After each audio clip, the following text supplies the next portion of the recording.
Hey yo, welcome to Your Soul Healing, where we focus on your soul healing while your soul's healing. I'm Yolanda. It's been a while since I've been on here.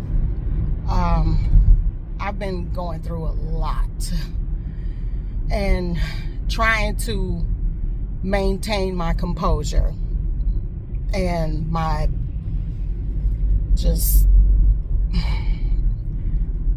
keeping my head leveled and trying to remain positive while it seems like one shit show after another popped off. I don't know how much detail I can go into about it because of the fact that I've been informed that not only do I have people watching me on here, but I have people watching me at any given moment, at any given time of the day. Unfortunately, it's so... it's limiting. And that's something I don't believe in. I don't believe in limiting your anything. You should not be limiting yourself, and no one else should have the ability, authority, or right to limit you either, especially when it comes to expressing yourself. I believe in being creative and being able to be free to create, being free to enjoy the fruits of your labor. If you're willing to work for things and willing to strive for things that matter to you, and you make a living off of that because people enjoy what you contribute to the world, why shouldn't you? Why shouldn't you enjoy the fruits of your labor? Which leads me to one of the reasons why it took me so long to come back and post, because I had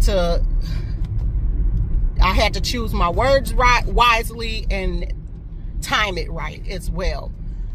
I wanted to come on here a couple of months ago and blast off, but again, I had to find the words and choose my words wisely to be able to express myself the way I want to express myself, say the things that need to be said without saying too much to where it can be used against me. But see, that's where I go when it comes to limiting. That's why I've been conflicted, because someone trying to tell me what I can and cannot say has been the bane of my existence. Childhood, I was abused. Of course, I expressed already that in itself had limitations for me, because I couldn't say everything I wanted to say when I wanted to say it. I was being told that I needed to shut up because I don't know what I'm talking about in, violent ways. Not just saying it, but actually hitting me in the mouth because I'm saying things that were honest, were truthful, and the people around me just didn't want to hear it. They couldn't process it naturally or properly. So they used their elderly, I guess, authority against me in that way to keep me from saying what I wanted to say. And of course, years of that became, okay, I see Yolanda can't say what she want to say, so there goes the limiting beliefs that I can't be expressive the way I want to be expressive. And nobody taught me how to express myself the way that was effectively without causing a conflict or causing an argument or causing other people to get so upset and angry with what I said. But as an adult, I realized is no matter how you put it, people are going to be upset and angry by the truth. And if they don't like what you're saying, they're going to express that they don't like what you're saying. So the thing I'm coming to realization is, no matter how I say it, no matter what I say, it's going to be scrutinized. And at this point of my life, it is what it is. I can't really focus too much on what other people think about what I say or do, because that has been, again, the bane of my existence for a long time. I realized that I talked myself out of doing a lot of things that I wanted to do in my life that I know I would probably be good at, so good at it would be lucrative. I saw myself being famous at the things that I knew that I could contribute to this world and create. But it never took flight because of the fact that again, the limiting beliefs and the fears of what other people think, the fears of what other people say or going to say about it, and expectations of me. Because what if one day I just don't feel like doing nothing? Then everybody will like, well, girl, you're supposed to be continuing to do it. You got to keep putting it out there. You want to make money, don't you? You got to keep being, out there, because, you got to be rich. You want to be rich, right? And I'm like hearing it in my head like, well, damn, what if I'm tired today? What if I don't feel like working today? What if I want to take a vacation out the blue and just go somewhere and be gone?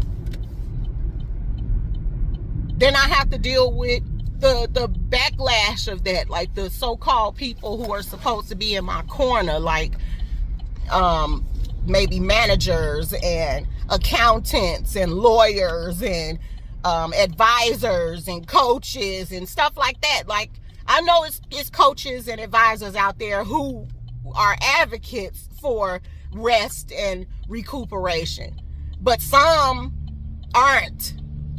And that's where discernment would have to come in when it comes to choosing the right person to advise me and the right person to coach me through the changes that I would have to go through in using my creativity for lucrative purposes so that I can make money off of it. But if you saw the title of this, that phrase can go so many different ways. And honestly, it in my life at this point, it meant so many different things. Because I did quit. I quit. I didn't quit on myself, but I quit life. I quit this game of life because I was told and programmed for so long that life is what they say it looks like. Life is what they say it should be. Life is played the way they want you to play it. And the they is spiritual wickedness and principalities in high places. Those people created the narrative of how life is supposed to look, how life is supposed to be lived while we're operating these avatars.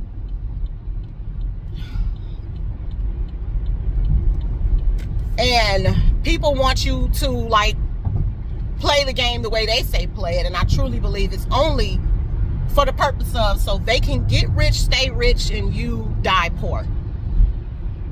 And there's no other way around it. That's just plain and simple and plain. They'd rather you die if you're not going to be their slave. If you choose to be free-minded, you're not a slave, and they can't make money off of you. They can't harvest your energy. They can't use you to, perpetuate their purposes. So you're dead to them. And they use that in so many ways to basically cancel you out. You get canceled, financially canceled. They harp on your fears, and most people want the basics, the basic necessities: a place to live, food in a belly, safety, security, love, even. And I can remember it very clearly. One of the people who have a good hand on how this world was created, saying out to the world, and I mean with such nonchalant, that he doesn't want thinkers. He wants workers. There's no such thing as a person who sees life independently for themselves as lucrative in this world. This world, and the powers that used to be, supposed to be, hold the key to what success looks like, and how to hold it, how to obtain it. And they don't want you to know it, because if you know it, then they don't have their power. They don't have their ability to hold your ideas of livelihood over your head to maintain their slave ship. So I'm going to go down a list of all the things I quit and why I quit. The first thing I quit were friends. That was the easiest thing to quit. The second thing I quit was love and men, which to me now not now realizing it, but one of the hardest things I had to quit was men and love. Then I quit my family, so-called family, I should say, relatives. Then I quit hustling and bustling and rustling to stress myself out, rushing to stress myself out. That's basically what I was doing majority of the time, rushing to stress myself out, because it wasn't rushing to relax or rushing to release or rushing to heal. It was always rushing to stress myself out even more. So I was in constant stress, constant, to the point where I was gaining weight, not even knowing how, because I would barely eat, and when I did eat, it piled on. I mean, immediately. I had lost 75 pounds from 21 to 22. And I can honestly tell you that, yes, it's all in your head. It's a mindset thing. And if you're not prepared to do that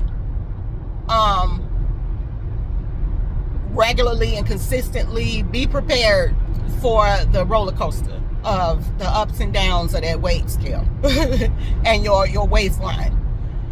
And if stress wasn't rectified, if all of those other things that was in the realm weren't rectified, then the waistline popped right back up. And 30 pounds popped on me so fast, it made my head spin.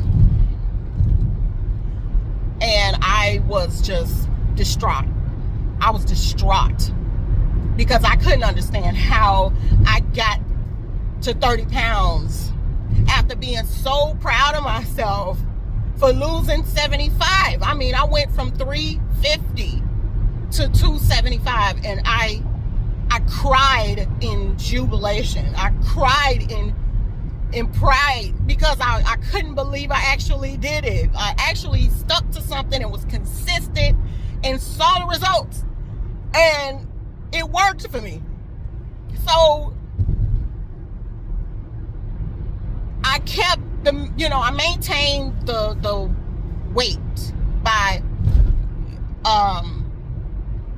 intermittent fasting, making sure that I didn't binge on junk food. Like I would pop some chips in my mouth every now and then, pop some candy in my mouth every now and then, go to an event and they have a pop. Of course, they have water too, but I would always choose pop. So, I mean, collectively of all of that, that caused that 30 pounds to creep right back up on me. And I didn't even understand how, because I was still doing the intermittent fasting. But then I recognized the connection. Yeah. I was saying that, all of those collectively, on top of working a 9-to-5 job and realizing that that job was also a contributing factor to my stress and just stress. I'm going to just leave it at that. It was stress. Because I was noticing, since the pandemic lifted a little bit or whatever, there was a financial crisis. Of course, inflation caused everything to go up. And I'm working this job, I got raises just to be basically still working paycheck to paycheck, living paycheck to paycheck, barely living. And I'm like, okay, I'm stressing out to be somebody's slave, and it wasn't working out for me.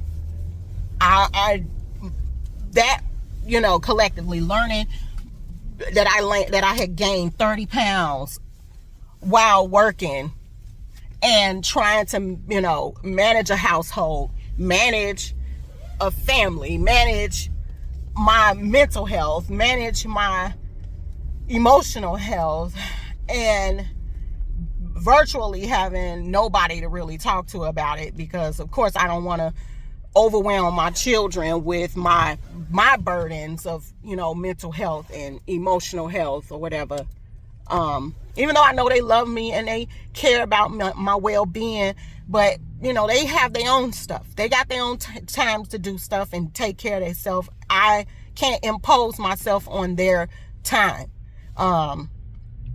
I always look forward to them coming to me to talk to me. I leave my door open for them to come and talk to me whenever they want, but they just, I can't overwhelm them with all of this. And that alone also was part of the reason why I was stressed, because feeling like you have nobody to talk to is stressful. That nobody understands you is stressful. That nobody wants to even hear what you're saying because they got so much on their own plate, they can't process what you're going through. And it's understandable, because I can be the same way. Trying to heal myself and trying to take care of myself, I can't put it on anybody else.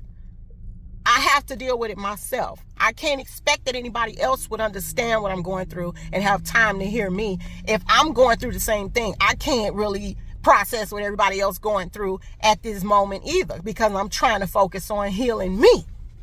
And I know I don't owe anybody anything and they don't owe me anything, but this world kind of made us to the point where it makes us feel like we have to have somebody with us. We have to have somebody to talk to. We have to have somebody to go through the stuff that we go through together. It kind of it's to me, it's a little weird, because you teach children to self-soothe as a child, as a baby, because mommy can't always be there to pop a bottle in her mouth because she crying. A mama can't always be there to pick her up and hug her when she hurt herself or when she uncomfortable.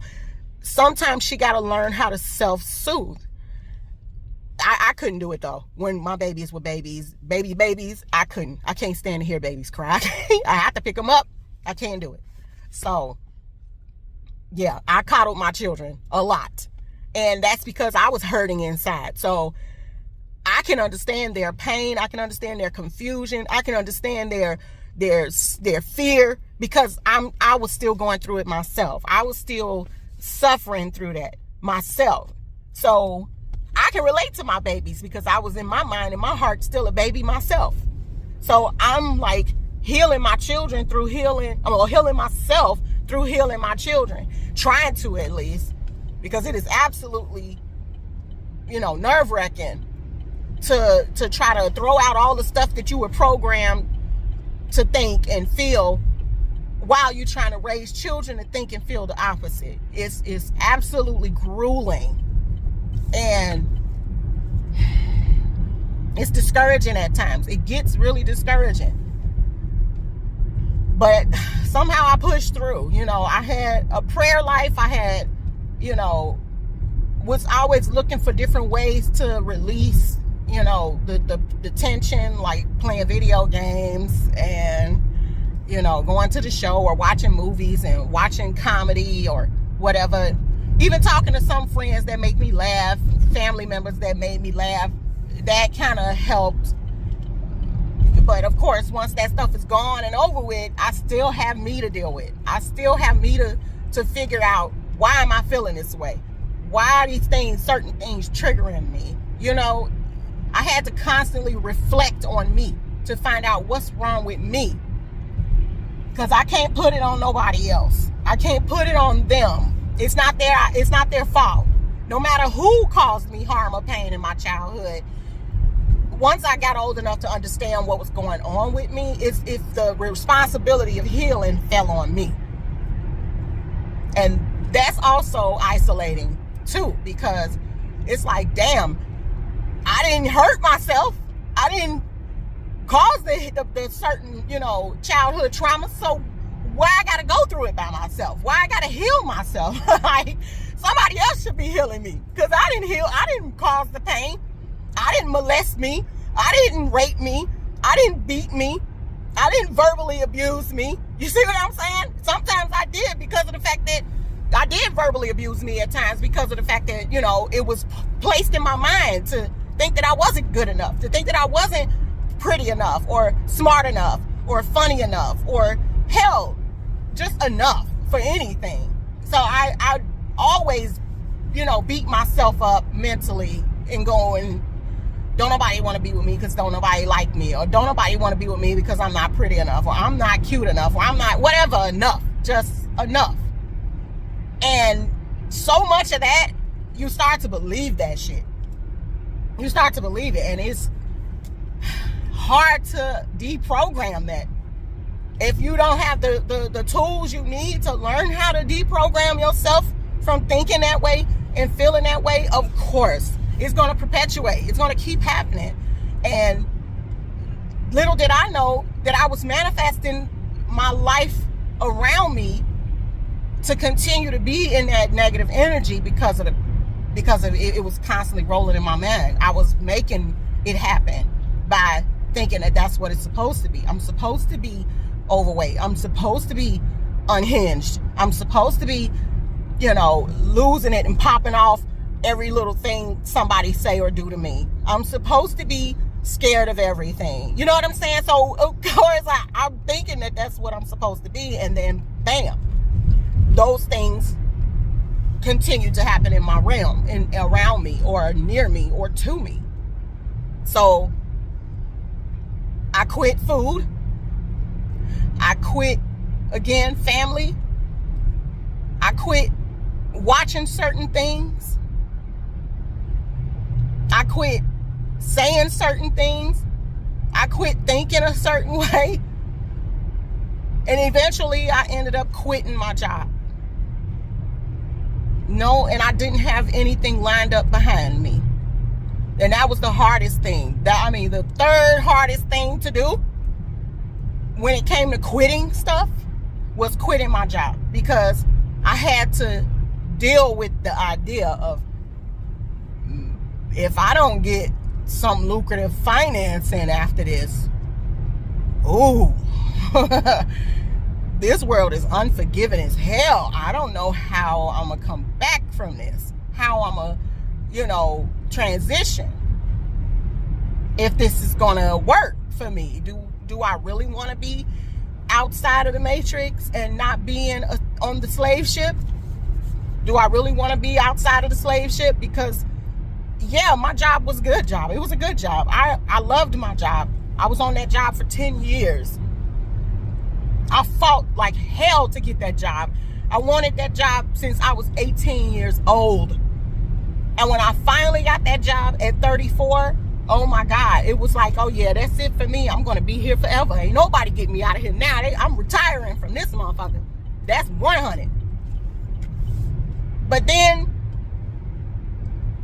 grievance after grievance, winning grievance after grievance, raise after raise, promotion after promotion, I noticed repetitively that those so-called powers that be had to find every little thing to aggravate me and push me into some type of weird energy, whether to fight them verbally or hell, do something rash and start physically being violent or something, or push me to sabotage myself to where I'm getting fired or getting written up every now and then or whatever, just to find ways to make it uncomfortable for me there. I mean, and I was noticing everything that they were doing, and I would call them on everything. I'm like, hey, you know, I don't like this. Don't do that. And why are y'all doing this? Could y'all not? And they like, well, you know, that's the way it is, and that's what you got to deal with, and you know, we're the boss and you got to do what we say. And it's the policy, and they changed the policy whenever the hell they felt like it. So they even got so far as to changing my schedule because they felt like it. No real reason to change it. Just because they felt like it. Just because they could. And I'm like, okay, so that's what I am now. That's what I am. I'm a pawn in a game. People can just move me around whenever they feel like it. This is what I am? Is that why I'm here? I doubt that shit very seriously. I can't fathom that. That's not making sense to me. Why? Why have I been doing everything that they've been wanting me to do, even more than what I was supposed to do, and yet they still came for me. Yet they still wanted me to lose my fucking mind and do something absolutely rash. So I did. I gave them my 2 weeks notice. And I walked away. Oh, believe me, I had a whole emotional breakdown while I was packing my stuff off that desk. It felt like I was breaking up with my husband. It felt like I was divorcing the supposedly love of my life. I absolutely broke down because that was my livelihood. That's what I took pride in my life. I graduated college. I went to this job that I wanted to work for since I was 18 years old. I did everything they wanted me to do. I got the house. I got the car. My children are all healthy and thriving, intelligent, beautiful kids. I did everything. But yet I didn't feel like I was accomplishing anything because working and living paycheck to paycheck ain't living. That ain't living. And ain't nobody gonna convince me.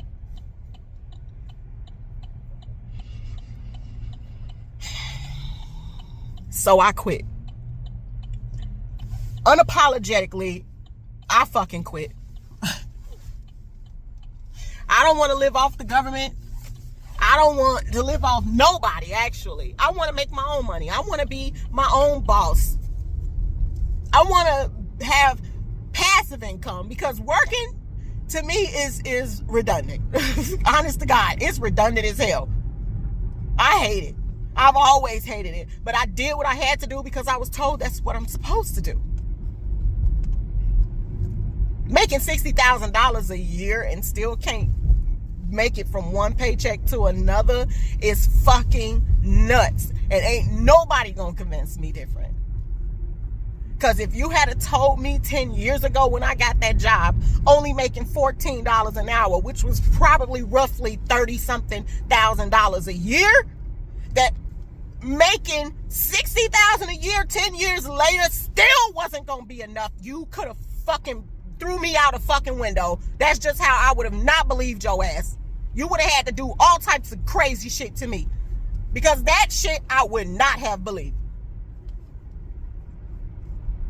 Yeah, I got a lot of kids, and I was a single parent for a long time, and then got with a husband who was not even worth mentioning. So I was pretty much still single in my mind, doing every damn thing on my own, taking care of everything and everybody, losing my mind and my waistline while I was doing it. But I did it, yet successfully.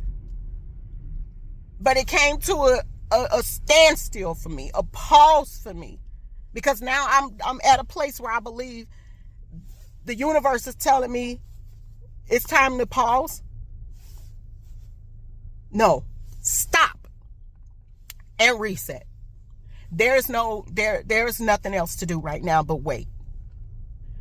I have to wait for the universe to point me in a direction that I need to be, because for so long I went opposite of my intuition, and I walked away from my goals and dreams of being a fashion designer, goals and dreams of being an interior designer, goals and dreams of being a singer, goals and dreams of being a comedian, goals and dreams of being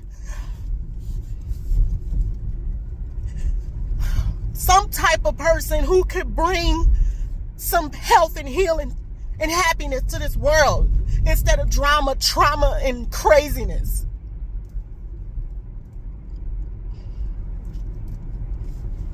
So right now I quit. I'm at a standstill, and it scares the shit out of me, of course. This is absolutely grueling. It's excruciating to be at a complete standstill, not knowing what's going to happen next. But at this time, I am expressing my faith. God has not left me. He has kept me in the midst of. And I'm going to keep my faith throughout all of this, because I've been down before. Ain't nothing new. Ain't nothing new under the sun. I've been down. I've been worse. So where I am now is a blessing compared to where I've been. And I am so grateful that I am where I am today.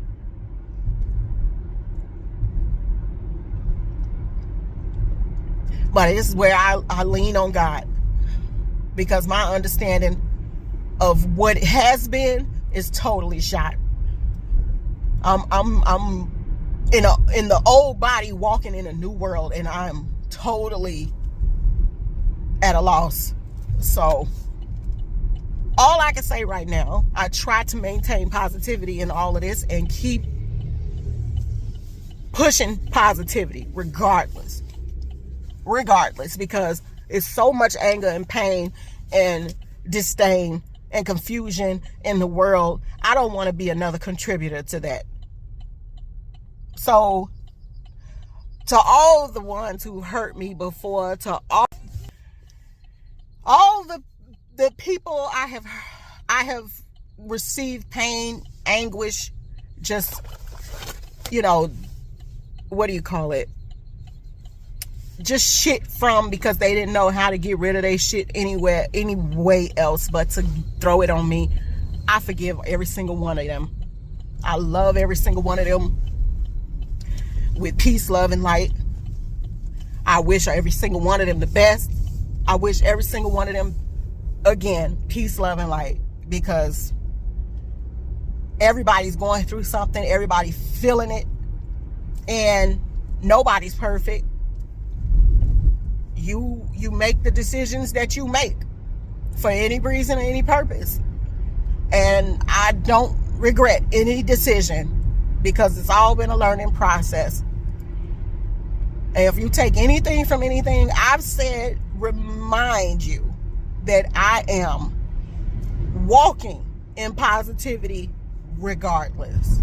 And I'm wishing everybody the best. Thank you for your time and your energy today. Peace, love, and light, Soul Tribe.